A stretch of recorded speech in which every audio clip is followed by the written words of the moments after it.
Poongulam village. இதில் வந்து நான் வந்து இயற்கை முறையில் கிட்டத்தட்ட ஒரு 15 வருஷமாக எல்லா பயிர்களையும் இயற்கை முறையில் செய்யணும்னு சொல்லி ரொம்ப முயற்சி எடுத்து செஞ்சிட்ருக்கேன். பருத்தி, நெல், உளுந்து, சோயாபீன்ஸு, இப்படி பல வகை பயிர்களை நான் வந்து இயற்கை முறையில் செஞ்சு முயற்சி பண்ணிகிட்ருக்கேன். அந்த வகையில் வந்து நான் நிறையா இயற்கை உரங்களெல்லாம் நான் பயன்படுத்தியிருக்கேன். இப்போ வந்து நான் சோயாபீன்ஸ் தெளிச்சிருக்கேன். சோயாபீன்ஸ் தெளித்து இப்போ கிட்டத்தட்ட ஒரு 40 நாள் ஆகுது. இதுக்கு வந்து அந்த அமுல் ஃபெர்டிலைசர் தான் நான் அடியுரமாக போட்டேன். அடிமரமாக போட்டங்காட்டியும் இப்போ நல்லா ஃப்ளவரிங் ஸ்டேஜில் இருக்குது. நல்லா பூக்கிற மாதிரி, நல்லா பூக்கிற தருவாயில் இருக்குது. அதில் என்னென்னு கேட்டிங்கன்னா, எந்த இடத்துலையும் செடி வந்து ஒரு மேடு பள்ளம் இல்லாமல் ஒரு எல்லா செடியும் ஒரே மாதிரி இருக்குது.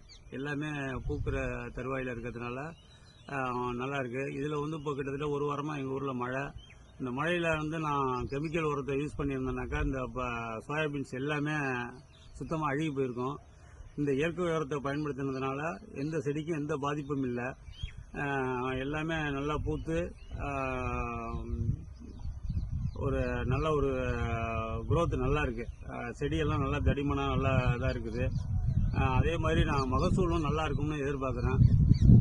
அந்த வகையில் விலை வந்து கொஞ்சம் ரீசனபிளாக இருக்கணும். எல்லா விவசாயிகளும் வாங்குற மாதிரி ரீசனபிளாக இருக்கணும். நிறைய விவசாயிகள் வந்து இயற்கை உரத்துக்கு மாறிக்கிட்டு இருக்காங்க. இயற்கையில் சாகுபடி பண்ணணும்னு எல்லாரும் ஆசைப்படுறாங்க. அதுக்காக வந்து இந்த விலைவாசி கொஞ்சம் கம்மியாகவோ அவங்க வாங்கிறதுக்கான இதாக இருந்தாக்கா இந்த அமுல் ஃபெர்டிலைசர் வந்து நல்லா ரீச் ஆகும் மக்கள்கிட்ட. மற்றபடி எல்லாமே உரம் எல்லாமே நல்லா இருக்குது.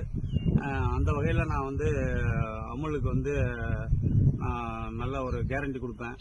எல்லா மக்களுக்குமே அமுல் ஃபெர்டிலைசருக்கு நான் ஒரு கேரண்டி கொடுக்கறதுக்கு தயாராக இருக்கேன். அதை வந்து என்னுடைய அனுபவத்தில் நான் தெரிஞ்சிட்ருக்கேன். நன்றி.